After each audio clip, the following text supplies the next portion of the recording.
Hi, it's Tatsu Live. I'm Tatsu with Real Progressives. Will be my third broadcast with RP. So it's a little late on the East Coast. It's about it's 1 o'clock. I better go to bed. But I wanted to maybe reach out. Maybe there's some friends on the West Coast that can hear this now. As always, I have my agenda laid out in front of you. All the notes and the hyperlinks are in the title and description of this talk. So I'm just going to take a moment here to share this to my own personal page so people can see it. What is my first talk? It's going to be... There we go. Okay, sorry, I'm done. It's a little hard to do your own administrative work while you're talking.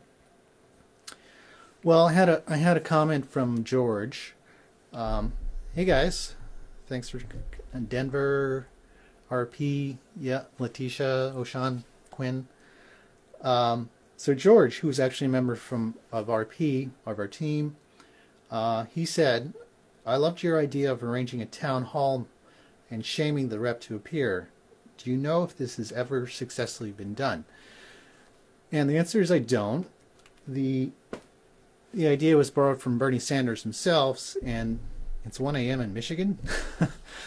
And Bernie's idea, which I actually heard from Ralph Nader a few nights ago, was that you organize an event and then you invite your representative to come. So you basically have enough people so that you shame the representative to show up, and that's your town hall. And I hit, towards the end of this talk tonight, I'm going to present kind of a crazy, Tatsu idea to hack direct democracy that involves digital means to do that. So hang out if you can. Oh, I'm sorry. Can you? Yeah. I'm new at this. This is only my third talk, so getting used to the schedule and everything. But just go back to sleep if you need to. So just hang out with me towards the end so that I can, I'm going to keep this brief. Try to keep it to 15 minutes or so. And I'll reveal to you my idea for direct democracy using digital means, and it's actually this platform that we're on right now. So, okay, first subject area for tonight.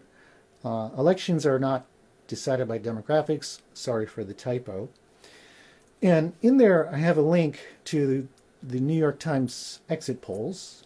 And if we go to those, we have some very interesting demographic output. We have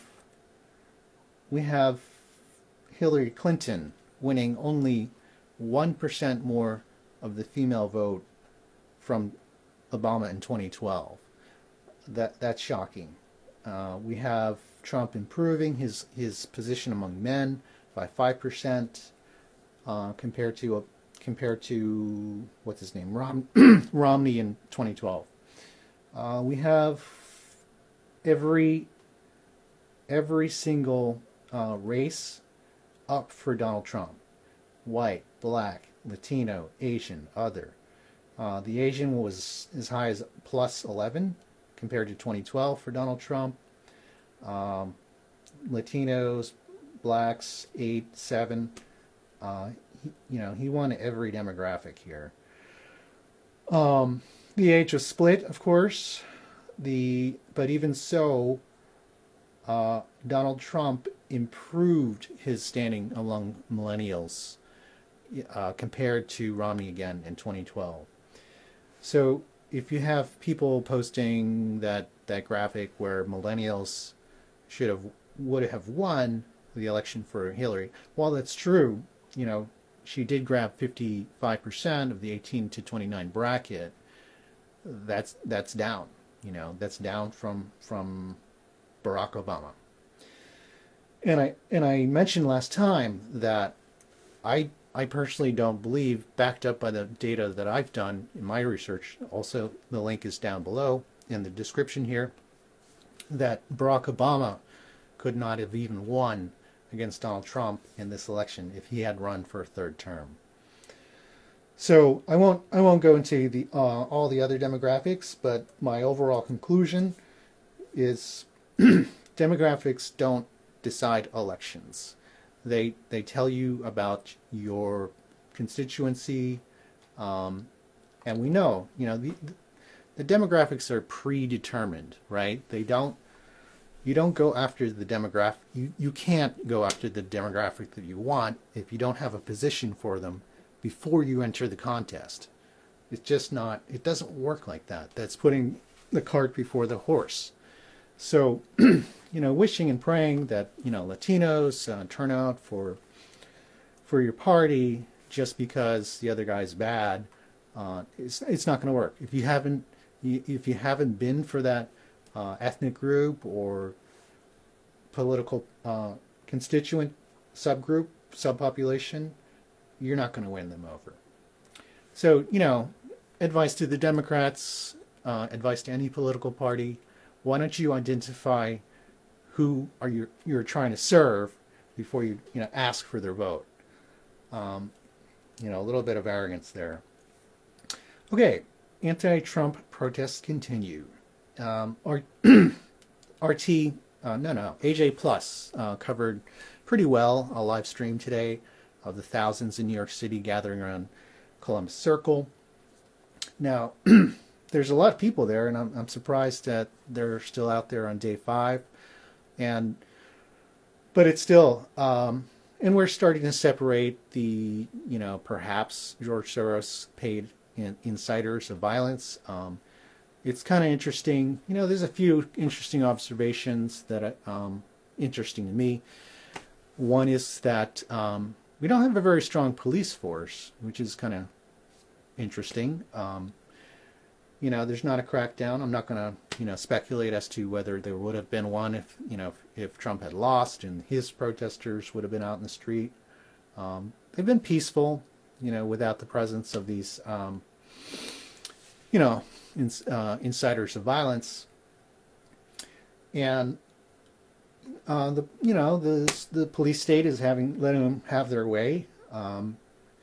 This is not a movement. This is going to peter out in a few days. And I have a little dig here. Intolerance of intolerance is still intolerance. People are still at Standing Rock, and I commend them and wish them well. I hope they're not suffering any violence at the hands of the police presence there. Something we got to see out to the end, even if we're not there, right? Now, intolerance of intolerance is still intolerance. They don't have clear goals. I do have at the end here, how do progressives plug into these protests? And I'm not sure. Oh, James contradicts me that the police are cracking down on the protesters in New York City and other major cities. I haven't seen that yet, but maybe I'm not watching all of these live streams, so you might be right, James. Now, could progressives plug in? I don't think so, just because they're gonna fade away pretty quickly. They're all still at Standing Rock, right? Right. To James, I'm talking right now about the anti-Trump protests, particularly in New York City. So, but still, hopefully, and this all ties into my next section here, Trump on 60 Minutes. I'm not sure if it's going to assuage people or not. The message that Trump had wasn't quite strong enough. He really should, walk back some of the racist or bigoted statements that he's made. He did stare into the camera and say, "Cut it out," or "Stop it," or something like that, to that effect. But it was a good interview. It was it's you watch that and you think to yourself, this guy's going to serve 8 years, you know. And we'll maybe talk about the Democrats' chances in 2020, but maybe no, we won't talk about that. All right. Everyone should be protesting on the inequality alone. Okay. So, in addition to the 60 Minutes broadcast, which I've conveniently linked for you in the description here, we have Trump's positions on everything from Glass-Steagall, Syria, student debt, LGBTQ, Obamacare, the wall, the Iran deal, infrastructure, much, much more than the 60 Minutes interview covered. And a lot of these links, again, is to my friend Maggie, who's been continuously posting on our wall a lot of Trump's positions, unfortunately, which did not get mentioned during the election campaign. Now, we move on to the interesting topic of Richard Charnin. And yeah, I think actually Maggie also covered this too. I've seen it elsewhere, but this goes, to my heart. I'm sometimes a very analytical, data-driven person. This is how I proved that Donald Trump would win the election in May. And so Richard Charnin has very interesting election models, which I've linked for you. And those, it's going to take a deep dive. I haven't dove deep enough yet myself.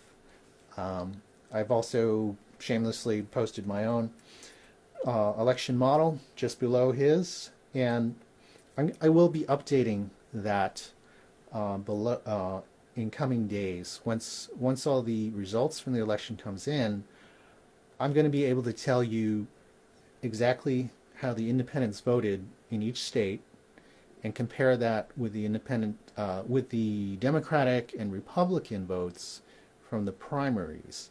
So I'm going to tell you exactly how far each state swung Republican, basically, from the end of the primary season to the election.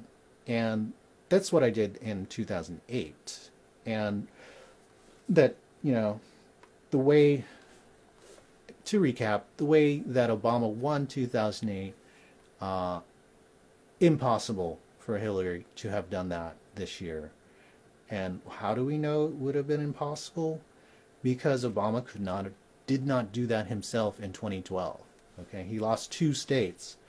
He kept Ohio, but if you think Obama could do, if you think Hillary could do what Obama could not do for himself, I thought you were dreaming. All right, so I'm going to get to the second to last topic, and then I'm going to talk kind of off the cuff about my idea for digital direct democracy. And this is the second to last topic, being abolishing the Electoral College is a bad idea. And actually, just before I started RP, maybe 2 days before, so that would be 5 days ago, or 6, right, because it's midnight. I did a live stream about the Electoral College. I hadn't even made up my mind quite minutes before going live. But talking it through with you, I've decided that the EC must stay, and it is a states' rights versus federal rights issue, which our country is founded upon. The founders thought, they feared tyranny of the federal government, the central government, and that is why we have states. That is why we have semi-autonomous states that govern themselves. And I thought about it, comparing that to other countries in the world, and they don't have states. They have provinces. So they don't have as much autonomy in terms of law, rules, regulations. We have a unique country in the way that it was founded, and it still is it's still important. It's still relevant today. And what I said then, when I say now, is that the future of our country, which the founders could not have envisioned, is that we have cities, we have megacities, we have megapolises, not just metropolises. We have very shortly 50% of the country living in the cities or the suburbs of cities, which will in effect introduce a certain new type of tyranny to the countryside, to the rural parts of America. And that is not good, because obviously, the cities are pretty much in a dissolution state. They suffer even more than people in the countryside about the reality of politics today. And yeah, everyone's liking my sweater. So yeah, we have to keep the EC in place. Unfortunately, we have to make it a more perfect system, more transparency. If anyone brings up to the EC argument to you, you should tell them that is not relevant in the face of election fraud. If it doesn't matter what kind of model you have direct popular vote, NPV, national popular vote. You have whatever weighted voting. You have EC. It doesn't matter if you can't trust the results. So first, we clean up how we vote. Then we decide the methodology in which we count the votes. Okay? So, all right. Yeah, I'm keeping this pretty brief. Good for me. Here's, so I started thinking more about Bernie's little trick to get your state, your representative to show up at your own town hall. And I started connecting, how can we do this digitally? We're all on Facebook, mostly on Facebook. Donald Trump won on Facebook. And to go back, in the 60 Minutes interview, it appeared that Donald Trump was supporting national popular vote. He was not. Towards the end of it, he's like, we got to keep it. It's a system. He said he would like, one person, one vote, but that's not the way it works. And he's basically saying, keep it. Back to hacking democracy or direct democracy.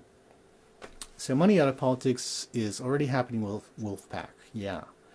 Wolfpack is something I do support. I've signed up. I'm not active in it. It's only so much I can do. I hope they do make it state by state through and get be part of the movement that does get money out of politics. And we have a lot of citizen action groups, single issue action groups. They're important. There are not enough people supporting Wolfpack, right? Well, yes, Dion, there's not enough people supporting a lot of the issues we do. If you want, we have one person, Sandy, with us on RP, who knows a lot about the citizen action groups, especially around the environment. I wish there was something like a directory of citizen action groups. We need that. It's not something I internet searched myself, so maybe it's out there. Something we could promote. Now, in terms of hacking, tricks or hacks for direct democracy. So Steve talked earlier this evening about how we could, reasonably achieve goals in the current political structure, and he's advocating, a compromise sort of position. We can't have a third party yet. We've got to do what we can, and I do believe that. in one of the interviews in where I was vetted for this position here at RP, you know, one of my new colleagues pointed that out. Yeah, I'm willing to work with Democrats. I'm willing to work with Republicans for the issues, right? So we're scaling back from party to from platform, from policy, just right down to the issue. That's what we can go for. And here's one trick or hack we can do it. So that we know that from Dan Roll that the extensive nature of individual voter demographic information is extremely extensive. Whether the database is something like NPV-VAN, NGP-VAN that the Democrats use, or an independent private one called Nation Builder, which is some of the other parties use. They know everything about us. They know enough so when they go into a neighborhood, they know which doors to knock on and which doors not to knock on, right? They've got you ranked from 1 to 4 on how likely you are to vote for the candidate that they're canvassing for. But guess who else knows that now? Facebook. They know everything about us, right? You know, I tried to point this out in one of my posts, status updates, in that please do not tell Facebook that you voted. Please do not click on the thing that says find my precinct or show me my ballot, because then Facebook will know everything about you. They'll know. They can even ask you to do a pseudo vote, right? It's like, here are the issues. Do you want to answer these questions? And then they know exactly how you're going to vote. They pretty much know that already, but from your likes and your dislikes and whatever. So now they know where you live. Now they know how you're going to vote. And now they know even if you voted or not. So they can distinguish whether you're just a registered voter or a likely voter, which is something the pollsters like to know.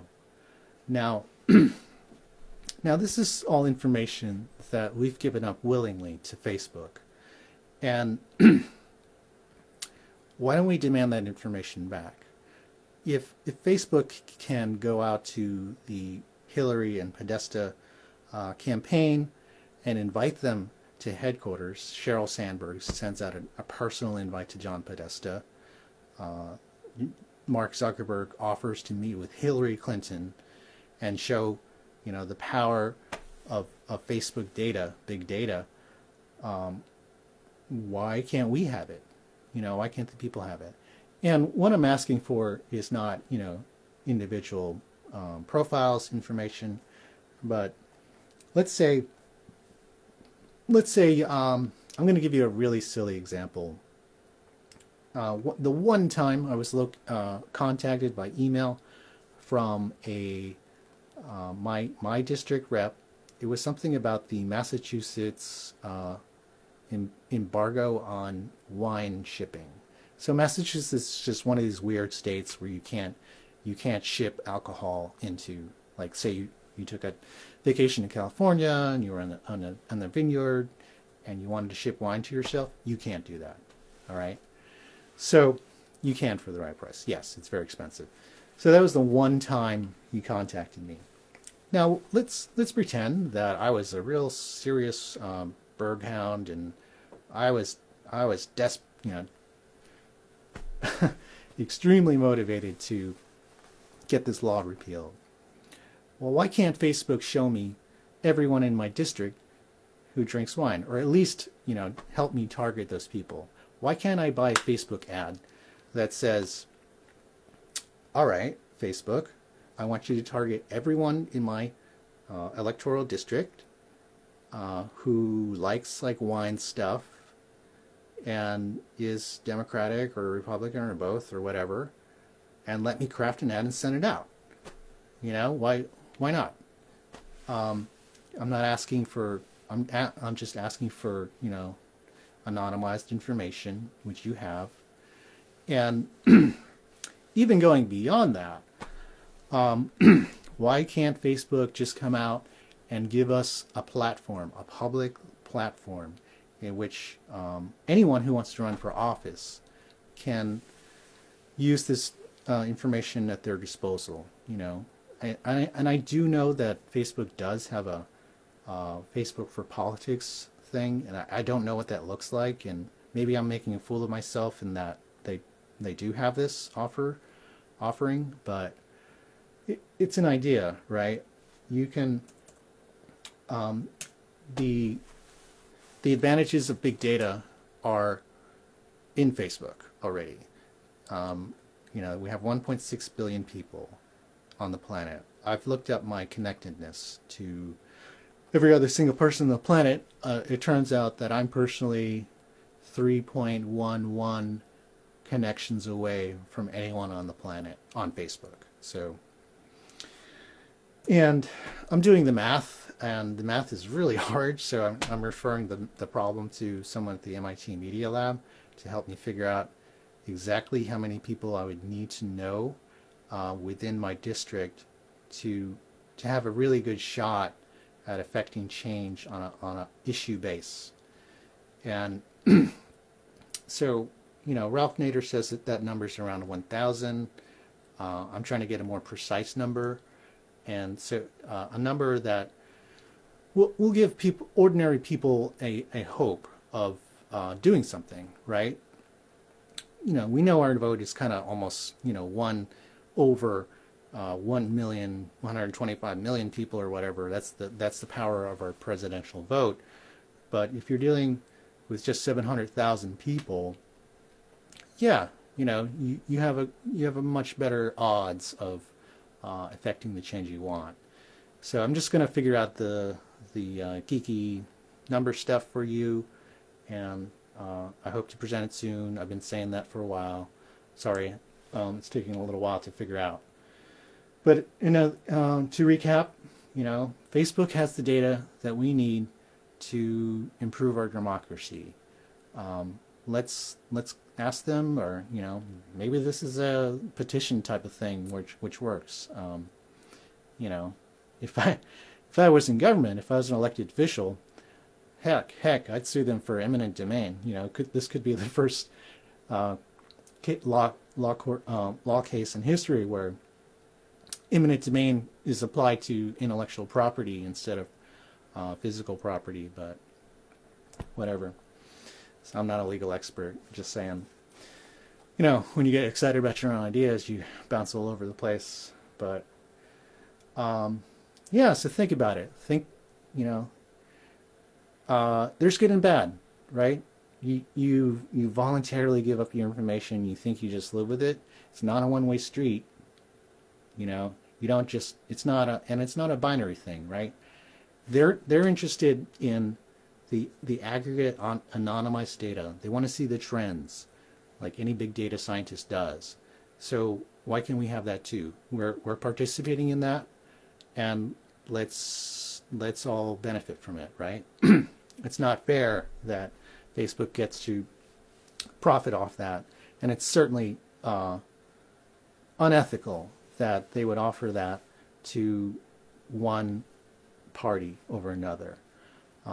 So, you know, a lot of people decried me that, oh, they're not doing anything illegal. You know, you gave up your privacy a long time ago, and they can do whatever they want. They're a private company, but, you know, I don't care. You know, it's just, if I could, I would sue them for intellectual property, eminent domain, like I said. So that's the idea. I think a lot of you, anyone getting some likes here? This is great. Any ideas that you guys have to further improve this argument? Democratize our Facebook info. Yeah, that's a perfect summation. Thank you. I'm kind of long-winded, and that's it, right? They've got everything we need to do to put real progressive candidates in office at the local level, which is what Steve is advocating. So let's go out and do it. I don't know if anyone had to petition Facebook and themselves, but probably not the thing to do on, I don't know, change.org, move on, whatever. So, all right. This is not the last of my first of many crazy ideas. I've got others. I actually have a little notepad that I jot them down on. Thanks for hanging out. It's really late, and hopefully next week is a better week for the disappointed Hillary voters. Yeah, it's time to move on. Donald Trump is looking like a pretty good candidate, president-elect. Who knew? Well, we kind of knew, right? But, all right. Thank you so much, everyone. Please share with your favorite Facebook groups. Jill Stein activists, real Bernie Sanders activists, and the like. And yeah, we'll talk to you soon. All right. I'm gonna keep refining these ideas, getting them more practical. And MMT, I'm sorry, I'm not the expert on MMT here, but Steve talks to that almost on a daily basis. So yeah, peace out, Girl Scout. All right. Thank you guys. Good night.